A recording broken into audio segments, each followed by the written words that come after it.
నమస్తే, welcome to our channel. YCP హయాంలో సకల శాఖ మంత్రిగా వ్యవహరించినటువంటి సజ్జల రామకృష్ణారెడ్డి మీడియా ముందుకు వచ్చి కొన్ని కీలక కామెంట్స్ చేశారు. మరి చంద్రబాబు నాయుడు గారైనా లోకేష్ గారైనా తలకిందుల తపస్సు చేసినప్పటికీ కూడా జగన్మోహన్ రెడ్డికి వచ్చినటువంటి ప్రజాదరణ రాదని, అసలు రప్ప డైలాగ్ కూడా ఆయన ఎక్స్ప్లెనేషన్ ఇచ్చేటువంటి పరిస్థితి. మరి సడన్ గా మీడియా ముందుకు వచ్చి ఇటువంటి డైలాగులు ఎందుకు కోరుతున్నారు తెలుసుకునే ప్రయత్నం చేద్దాం. దీన్ని విశ్లేషించడానికి మనతో పాటుగా ఉన్నారు సీనియర్ జర్నలిస్ట్ దుర్గకుమార్ గారు. నమస్తే సార్. నమస్తే అమ్మ శ్రావణి, మన వీక్షకులు. సజ్జల రామకృష్ణారెడ్డి కొన్ని రోజుల గ్యాప్ తీసుకుని మీడియా ముందుకు వచ్చి కొన్ని కీలక కామెంట్స్ చేశారు. మరి రప్ప డైలాగ్కి ఇప్పుడు ఆయన ఎక్స్ప్లెనేషన్ ఇస్తున్నటువంటి పరిస్థితి. మరి కొన్ని రోజులుగా సాగుతున్నటువంటి ఈ రప్ప డైలాగ్ని జగన్మోహన్ రెడ్డి గారు కూడా సపోర్ట్ చేయడం మనం చూసాం. మరి సజ్జల రామకృష్ణారెడ్డి గారు ఈ రోజు వచ్చి దానికి ఎక్స్ప్లెనేషన్ ఇవ్వడం, అదేవిధంగా చంద్రబాబు నాయుడు గారు లోకేష్ గారు తలకిందులు తపస్సు చేసినప్పటికీ కూడా జగన్మోహన్ రెడ్డికి వస్తున్నటువంటి ప్రజాదరణ ఇంకా రాదు. మరి మొత్తానికి సజ్జల మీడియాతో మాట్లాడిన దానిపైన మీ అభిప్రాయం ఏంటి? సజ్జల రామకృష్ణారెడ్డి గారు కొంత గ్యాప్ తీసుకుని మీడియా ముందుకు వచ్చి మాట్లాడారని మీరు చెప్పారు మీ ఇంట్రోలో. నిజంగా ఇవాళ ఏదైనా దుర్దినం వైఎస్ఆర్సీపీ కార్యకర్తలకి, కింద స్థాయి నాయకులకి, కొంతమంది పెద్ద నాయకులకి ఉందంటే ఇలాంటిదే. ఎందుకంటే అసలు వైఎస్ఆర్సీపీ ఇంత పతనం అవటానికి కారణమే సజ్జల రామకృష్ణారెడ్డి అనేది మొత్తం పార్టీ అంతా గగ్గోలు పెట్టింది. ఎప్పుడు కూడా మళ్ళీ అతన్ని ఈ పార్టీలో ఎటువంటి స్థానం ఇవ్వకూడదు, అసలు అతన్ని బహిరంగంగా మాట్లాడనివ్వకూడదు అసలు అని, దాని మూలనే ఆ గ్యాప్ వచ్చిన కారణం. కానీ ఇవాళ మళ్ళీ ఆయనే వచ్చి ఆ పార్టీ తరపున భుజానేసుకు మాట్లాడుతున్నాడు అంటే ఆ పార్టీ దివాళా కోరుతనానికి ఇది ఒక ఉదాహరణ అని చెప్పాలి. ఎందుకంటే ఆ పార్టీలో ఇంత మాత్రం మాట్లాడగలిగిన వ్యక్తులు ఎవరు లేరనేదే ఆ పార్టీ తనంతట తను రుజువు చేసుకుంది. నిజానికి వాళ్ళ పార్టీకి జరిగిన పరాభవానికి, ఓటమికి 100% కారణం అనేది కింద నుంచి పైరాక కూడా చెప్పారు. అందువల్లే కూడా ఆయన కూడా పార్టీకి దూరంగా ఉండి మరి వాళ్ళు వచ్చి మాట్లాడిన మాటలు చూస్తే చాలా పెద్ద మాటలు మాట్లాడాడు. అసలు నిజానికి ఆయనకి వైఎస్ఆర్సీపీ తరపున మాట్లాడే నైతిక హక్కు కూడా లేదు. ఎందుకంటే ఆ పార్టీ ఒక పతనానికి కారణం అని కింద నుంచి పైరాక దూషణకి గురైన వ్యక్తి ఇవాళ ఏ ముఖం పెట్టుకుని మళ్ళీ ఆ పార్టీ తరపున వచ్చి మాట్లాడుతున్నాడు అనేది ఆయనే చెప్పాలి.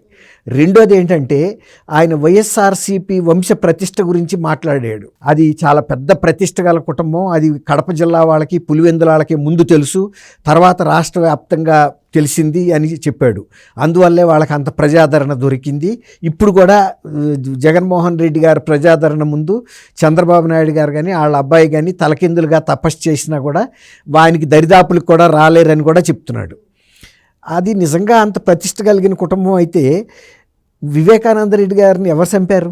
తర్వాత వివేకానంద రెడ్డి గారు చనిపోయిన తర్వాత ఆయన్ని గురించిన వ్యతిరేకమైనటువంటి ప్రచారం, అంటే ఆయనకి చాలా అక్రమ సంబంధాలు ఉన్నాయని, ఆయన సెటిల్మెంట్లు చేసి బతుకుతాడని, ఆ సెటిల్మెంట్లు చేసిన డబ్బులతోనే వచ్చిన గొడవలతోనే ఈ హత్య జరిగిందని, ఇవన్నీ కూడా ప్రచారం చేసింది కూడా సాక్షి మీడియా, జగన్మోహన్ రెడ్డి గారి కుటుంబ పత్రిక అది.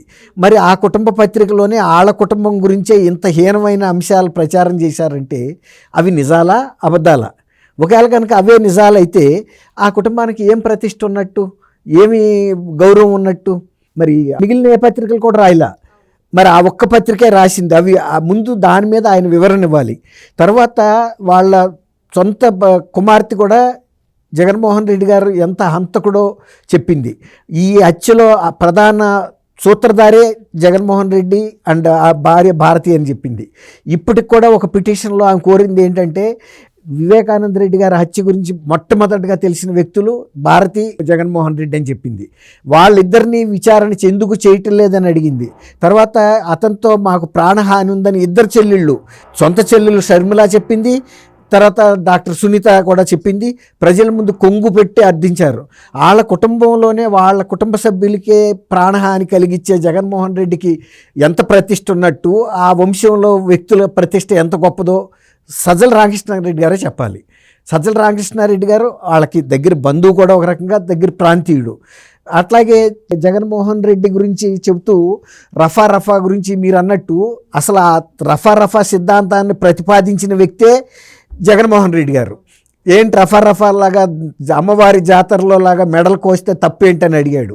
తప్పేంటంటే తప్పేం లేదు, తను వృత్తిపరంగా అటువంటి పందాన్ని ఎన్నుకున్న వ్యక్తులు అవే చేస్తారు, ఆయనకి అది తప్పు లేదు. కానీ ఇవాళ అది పదే పదే ప్రచారం అయిన తర్వాత జనంలో తప్పు పడుతున్నారని తెలుసుకున్న తర్వాత అది ఒక సినిమా డైలాగ్ మాత్రమే, అది ఒక ఉపమానంగా మాత్రమే ఉపాదించుకోవాలి తప్ప ఆయన ఏదో రపా కోస్తున్నాడని జనం అందరూ గగ్గోలు పెడుతున్నారు, సుప్రీంకోర్టుకి వెళ్ళారు, లేకపోతే ఒక ఆయన అయితే ఆయన్ని ఎన్కౌంటర్ చేయమని అన్నాడని. ప్రతిపక్ష నాయకుడిగా ఉండే జగన్మోహన్ రెడ్డి గారే ఆనాటి చీఫ్ మినిస్టర్గా ఉన్న చంద్రబాబు నాయుడు గారిని పట్టపగలు బహిరంగంగా కాల్చి చంపమని పిలిపించాడు. మరి అప్పుడు ఎవరు కూడా పట్టించుకోలే.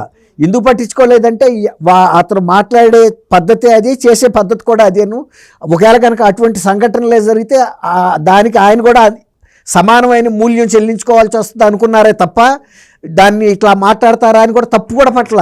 ఎందుకంటే రోజు బూతులు తిట్టేవాడు ఇవాళ ఒకరోజు బూతులు తిట్టాడని అయితే ఎవరన్నా తప్పు అనవచ్చు. అతను మాట్లాడితేనే బూతులు మాట్లాడేవాడిని ఎవరు తప్పు అంటాడు? కాబట్టి ఇవాళ సజ్జల రామకృష్ణారెడ్డి గారు మరి దాని మీద ఇంత వివరణ ఇవ్వడానికి ఎందుకు ప్రయత్నించాడని అంటే, మొన్న హైదరాబాద్లో కూడా బేగంపేట ఎయిర్పోర్ట్ దగ్గర బోర్డు పెట్టుకుని వైఎస్ఆర్సీపీ కార్యకర్తలు వచ్చినప్పుడు, కోర్టు ముందుకు వచ్చినప్పుడు తెలంగాణ ప్రజలు కూడా తప్పుపట్టారు, ఆంధ్ర ప్రజలు కూడా తప్పుపట్టారు. ఇంకా ఈ సంస్కృతిని తెలంగాణలో కూడా తీసుకెళ్ళి ఆంధ్ర పరువు తీస్తున్నారా అని ఒక చర్చ జరిగింది. దాంతో ఆయన సిగ్గుపడి వాళ్ళ దాని మీద తెలుగుదేశం వాడెవడో పట్టుకొచ్చాడని. తెలుగుదేశం వాళ్ళు నీ సభల్లోకి వచ్చి ప్లకార్డులు ప్రదర్శించాల్సిన అవసరం ఉంది? అంతకన్నా పెద్ద సంస్కారవంతులు, దాన్ని సృష్టించిందే మీరు ఆ స్లోగన్ని. తర్వాత ఎవరికాళ్ళు టీవీల ముందుకు వచ్చి కూడా మేము రానివ్వండి రప్ప కోస్తామని కూడా వాళ్ళ కార్యకర్తలే చెప్పిన. ప్లకార్డులు పట్టుకున్న తెలుగుదేశం కార్యకర్తలు, తెలుగుదేశం తమ్ముళ్ళు అయితే మరి స్లోగన్స్ వాడెవడు వాళ్ళే స్లోగన్స్ ఇచ్చింది వాళ్ళే, ప్లకార్డ్స్ కూడా పట్టుకుంది వాళ్ళే. ఇప్పుడు తెలుగుదేశం కార్యకర్తలు వీళ్ళ సభల్లోకి వచ్చి వీళ్ళ టైర్ల కింద పడి చచ్చిపోవాల్సిన అవసరం వాళ్ళకేముంది? ఇప్పుడు అవసరం ఏదన్నా ఉందంటే సింగయ్యకి ఉంది, ఇంకొకళ్ళకి ఉంది. తర్వాత ఈ వైఎస్ఆర్సీపీకి రావాల్సిన కార్యకర్తలు రాకపోవటం వలన వాళ్ళు అద్దెకి తెచ్చుకుని నడుపుకుంటున్న కార్యక్రమం అందరికీ తెలుసు. తర్వాత ఇంకోటి అడిగాడు, ఎవడన్నా విభజిత రాష్ట్రంలోకి సొంత రాష్ట్రం నుంచి ఎవడన్నా ఊరేగింపుగా వస్తాడని. ఊరేగింపుగా అక్కడి నుంచి వచ్చారని ఎవరన్నారు? బేగంపేట ఎయిర్పోర్ట్ నుంచి జరిగిన ఊరేగింపు గురించే మీడియాల్లో కూడా ప్రస్తావన వచ్చింది. ఇప్పుడు తర్వాత ఇంకోటి, ఆయన ఫ్లైట్లో వచ్చినప్పుడు ఊరేగింపుగా ఆయన ఎట్ట రాగలుగుతాడు? దిగిన తర్వాత ఊరేగింపుగా వచ్చాడు, అప్ టు లోటస్ పాండ్ వరకు వెళ్ళాడు. లోటస్ పాండ్ దగ్గర ఆయన ఇంట్లోకి వెళ్ళిపోయాడు, వీళ్ళు నెత్తిన తుండేసుకుని ఎవరిదావని వాళ్ళు వెళ్ళిపోయారు. అంతేగాని ఆయన ఆదరించి భోజనం పెట్టింది కూడా ఏం లేదు. చెప్పాడు కదా వీళ్ళకి ఘనకీర్తి ఉందని, బాగా ఆదరిస్తారు. దాంతో ఇప్పుడు ప్రజలు తెలుసుకున్నారని. ప్రజలు తెలుసుకున్నది ఎప్పుడంటే 2024లో పూర్తిగా అర్థమైంది వైఎస్ఆర్ ఫ్యామిలీ కుటుంబ చరిత్ర ఎలాంటిది అనేది. వాళ్ళ మత ప్రచారం ముసుగులో ఇటువంటి పనులు చేస్తారనేది. విమలమ్మ కాకినాడ వచ్చి మత ప్రచారకులందరికీ కొంతమందికి డబ్బులు ఇచ్చి కొంతమందికి ఇవ్వకపోతే కూడా వాళ్ళు నిరసనకి దిగటం, భోజనాలు కూడా పెట్టకుండానే పంపించేయటం, ఇవన్నీ కూడా చూశారు కదా. పులివెందులు ఎందుకు కాకినాడ రాక పాకింది, ఆంధ్రప్రదేశ్ అంతా వాళ్ళ కీర్తి పాకబట్టే కదా ఇంత ఘోరమైన 11 సీట్లకు వచ్చింది. ముందు నమ్మారు వీళ్ళు చెప్పిన కథలో. అంటే వీళ్ళ కీర్తి గురించి, వీళ్ళ ప్రతాపం గురించి చెప్పింది. ఇప్పుడు ఆ సొంత బాబాయిని చంపటానికి 40 కోట్ల రూపాయలు సుపారీ కూడా ఇచ్చారంటే అసలు ఆ కుటుంబం యొక్క వ్యక్తిత్వాన్ని ఎలా అర్థం చేసుకోవాలి? అంటే ఎంత కిరాతకమైనటువంటి మనస్తత్వం ఉంటే వాళ్ళు అలాంటి వివాదరహితుడైన వ్యక్తిని చంపించారు. పని ఆయన ఏమన్నా బలాఢ్యుడా లేకపోతే ఏమన్నా? ఆయన ఇంట్లో ఆయన ఉన్నాడు. సొంత కుటుంబంలో కూడా ఇంత కుళ్ళు కుతంత్రాలు, ఇవి మొఘల్ సామ్రాజ్య చరిత్రలో చూసాం కానీ ఇటువంటివి మరి వైఎస్ఆర్ కుటుంబంలోనే చూసాం. మళ్ళీ అటువంటి ఈయన గురించి ఈయన తాంబూరు పట్టుకుని మోగిస్తున్నాడు సజ్జల రామకృష్ణారెడ్డి. వినరా వైఎస్ఆర్ వంశకీర్తి అని. వంశకీర్తి అందరికీ తెలుసు. నువ్వు మళ్ళీ ఈ మధ్యలో ఆ తాంబూరు ఎక్కడో పడేసి మళ్ళీ ఇప్పుడు పట్టుకొచ్చి మళ్ళీ పాత పాటే పాడితే ఇవాళ నీకుండ విలువ, నీకేం విశ్వసనీయత ఉంది? నువ్వు ఎప్పుడన్నా ఒక ప్రజా జీవితంలో ఉన్న వ్యక్తివా? అసలు నువ్వు ఒక సలహాదారుగా ఉండి ఎంత డబ్బు తీసుకున్నావో ఒక వైట్ పేపర్ విడుదల చేయమనండి. ఆయన్నే ఈ ప్రభుత్వాన్ని ఛాలెంజ్ చేయమనండి. నేను ఎంత డబ్బు తీసుకున్నానో రాష్ట్ర ఖజానా నుంచి, చాలా నా మీద ఎక్కువ చెబుతున్నారు కదా, ఒక వైట్ పేపర్ రిలీజ్ చేయండి, నేను దానికి బాధ్యుడినై ఉంటానని చెప్పానండి. గవర్నర్ల కన్నా కూడా ఎక్కువ శాలరీ డ్రా చేశారు. సమయం సందర్భం దొరికింది కదా అని, సందు దొరికింది కదా అని. అటువంటి వ్యక్తులు ఇవాళ వచ్చి ఈ విధంగా మాట్లాడుతున్నారంటే తర్వాత అదొక సినిమా డైలాగేను అంతవరకే తీసుకోవాలంటే, అటువంటి సినిమాల్లో అనేక డైలాగులు ఉంటే జగన్మోహన్ రెడ్డి గారికి ఆ ఒక్క డైలాగ్ తప్ప ఇంకేం నచ్చలేదా? అంటే రఫా రఫా కోస్తామని. ఇప్పుడు 88 సీట్లు దాటితే చాలని ఆయన అంటేంటి? మీ ఎమ్మెల్యేలు కూడా చెబుతున్నారు కదా, 24లో మేము రానివ్వండి, పల్నాడు రాగానే ఒక రకమైన హత్యలు చేస్తాము, పల్నాడు దాటితే ఇంకొక రకమైన హత్యలు చేస్తారంట, పల్నాడు రాగానే నిలువుగా నరుకుతారంట, పల్నాడు దాటితే అడ్డంగా నరుకుతామని. అంత బహిరంగంగా మీరు ప్రజల్ని హెచ్చరిస్తే ఆయన కూడా చెప్పాడు, జగన్ 2.0 రానివ్వండి, 1లో చూసింది తక్కువ అన్నాడు. 1లో చూసే 11 సీట్లు ఇచ్చారు. నువ్వు 2 సినిమా ఇప్పుడు నుంచే ట్రయల్ పార్టీ చూపిస్తున్నావు కదా, ఇంకా ఓట్లు వేసే వ్యక్తులు ఉండారని రామకృష్ణారెడ్డి అనుకుంటున్నాడా? 2029లో జగన్మోహన్ రెడ్డి వస్తారు పక్కా ఖాయం అని చెప్పి అంటున్నారు కదా సార్ సజ్జల రామకృష్ణ. అవును, 24లో కూడా వస్తాడనే కదా చెప్పారు, 30 ఏళ్ళ పాటు కూడా ఉంటామనే కదా చెప్పారు. ఇలాంటి సజ్జల రామకృష్ణారెడ్డి లాంటి సలహాదారులు ఉన్న తర్వాత ఇంకా ఎవడన్నా మళ్ళీ గెలవటం అనే చరిత్ర ఉంటుందా? ఇప్పుడు వద్దనుకుని డిస్కార్డ్ చేసి అతను ఈ పార్టీలో రావడానికి వీలు లేదని చెప్పిన తర్వాత కూడా ఇవాళ అతను తప్ప మాకు దిక్కు లేదు అని తీసుకొచ్చి అతన్నే ప్రధానంగా మాట్లాడిస్తున్నారంటే పార్టీ తరఫున ఈయనే మా స్పోక్స్ పర్సన్ అని అక్కడికే తెలిసిపోయింది కదా. ఇక ఆ పార్టీలోకి వచ్చి భుజానేసుకుని మాట్లాడే వ్యక్తులు కూడా ఎవడూ లేడు. రెండో నిందితుడిగా అన్ని కేసుల్లోనూ 2 పదుల కేసుల్లో నిందితుడిగా ఉండే విజయసాయిరెడ్డే చెప్పాడు, కేవలం వీళ్ళు ఒక కోటరీతో నడుపుతున్నారు, ఆ కోటరీ వ్యక్తులే లాభపడ్డారు, నేను ఇంత త్యాగం చేస్తే కూడా నాకు కూడా అక్కడ అవకాశం లేని పరిస్థితి వచ్చిందని బయటకు వచ్చాడు. ఇప్పుడు కూడా ఆయన చెబుతున్నాడుగా ఆ పార్టీలోకి వెళ్తానని అయితే చెప్పట్లేదు.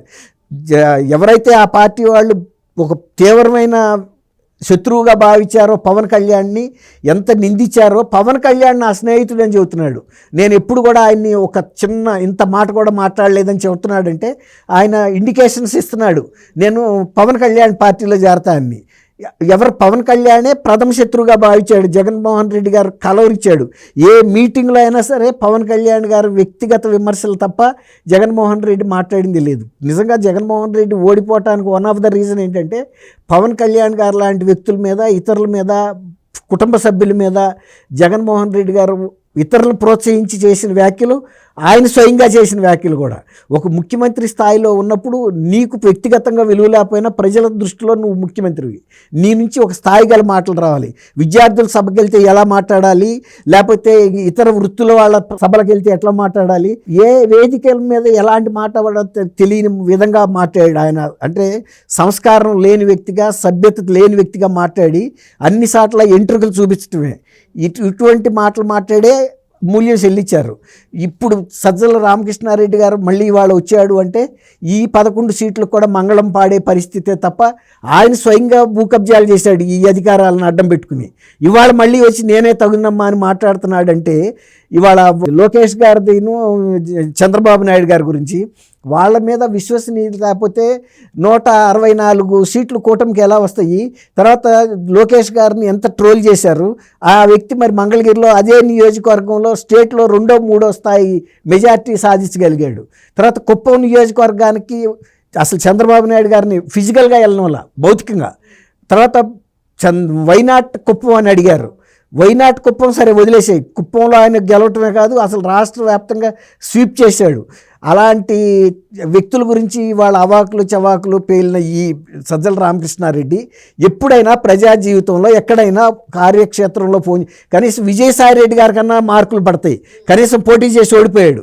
నువ్వు మరి నిజంగా కనుక నువ్వు వైఎస్ఆర్సీపీలో ఇంత ప్రముఖ నాయకుడివి, ఆ పార్టీ గెలుపు మీద కనుక నీకు అంత విశ్వాసం ఉంటే మొన్న 24లో నువ్వు ఎందుకు పోటీ చేయలేదు? అసలు ఎప్పుడైనా నీ జీవితంలో ఎప్పుడైనా పోటీ చేసావా? నీ కానీ నీ కుటుంబ సభ్యులు పూర్వీకులు కానీ ఎప్పుడైనా ప్రజా జీవితంలో ఉన్నారా?